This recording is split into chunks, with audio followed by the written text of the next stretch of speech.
I'm Alex Moore on behalf of That Nerd Show. We are at the annual Dallas International Film Festival here in 2023. And we are now talking to Morgan Law, the director of Savage. Yes. Hi. So what can you tell us about this movie right offhand? Yeah, so Savage is a story about one of the oldest bull riders in the world and one of the top bull riders in the world. And it's a story about just fulfilling your dreams and not giving up at any cost. So it's just really an inspiring story that's universal for people to pick up on, to just not give up on your life goal. Interesting. Yeah, I was reading about this and said it's about the world's most dangerous sport. I thought, what could that be? I was just very curious. That definitely generates some interest in there. So what brought you on to this project to start with? Yeah, so I just actually went to a rodeo and saw this guy, and my husband met him and said, this is the most badass dude I've ever met. Someone should make a movie about him. So I thought, let's try. Cool. So I hopped in his van with him for a year and filmed his life on the road. Awesome. So what is the life of for somebody who does the bull riding exactly? Yeah, it's wild. We don't see that a whole lot. No, and it's funny because in America we're obsessed with sports, and it's a crazy sport, but it doesn't have a lot of media coverage. So the life of a bull rider is you ride at a rodeo and you try not to get hurt or killed, and then you jump in your car and you drive 12 hours to the next rodeo, and then you do it again, and there's no off season. It's 12 months out of the year, and they do this year in and year out.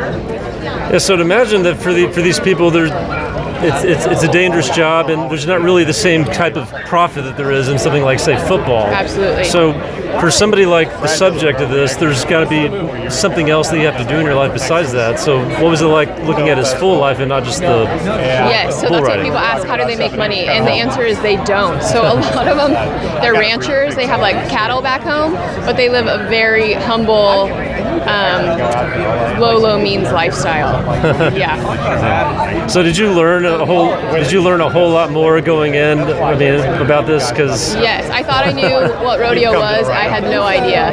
But what I learned is that it's a really tight-knit community of genuine people who are just salt of the earth, and they love our country, they love rodeo, they love America, and it was just a really good, genuine group of people to be around. So in sort of working with this gentleman who was the subject of this, what's sort of his, what does he think about this whole project? What is he sort of... He actually, I never asked him. I started production, and then I finally sent him a text that said, can I make a small film about bull riding? And he said it might be okay, and I ran with it. So he's very humble, and he never actually, still to this day, has said that I could make a movie about his life. He doesn't love it. He doesn't love the attention. Okay, interesting.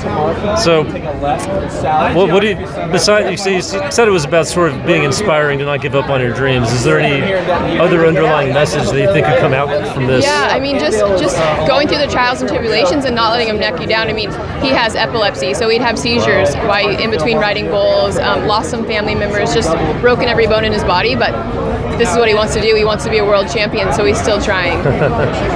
All right, yeah. So being a world champion for this kind of sport, it's something that probably people don't know much about. So did you see anything unique about that process compared to the other sports as far as how they go about? So the most unique thing about bull riding is it's the only professional sport you have to pay to play.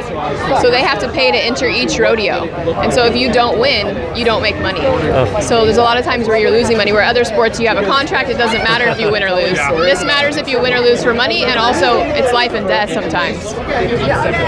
Okay, well, hopefully something like this could actually generate a little more interest, and then they can actually get something out of it. But we do have one final question. That's our nerdy question that we ask everybody.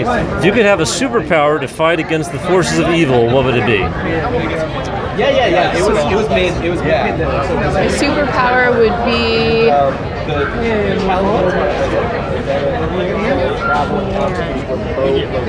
give everyone some kind of drug so they're all nice to each other. Okay. Fair enough. It's not a superpower. Could be.